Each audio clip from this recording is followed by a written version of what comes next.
Hey guys, so for this video, I'm going to show you how to change the row color based on a cell value here in Excel. So first, you want to go ahead and select your data range. Then over here at the Home tab, you will see the Conditional Formatting option over here. So just click on it, and then click on New Rule. And then over here at this style, you want to click on it, and then choose on Classic. And then at this option, you want to click on it, and then click on Format Only Cells That Contain.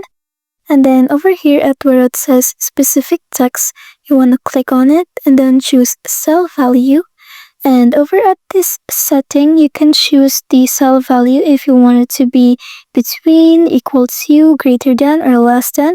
And then I'm just gonna go and choose greater than. And then I'm going to put the cell value over here at this side. And then you can also choose the format color over at this option. And then after you're done with that, just click on OK. And there you go. Thanks for watching.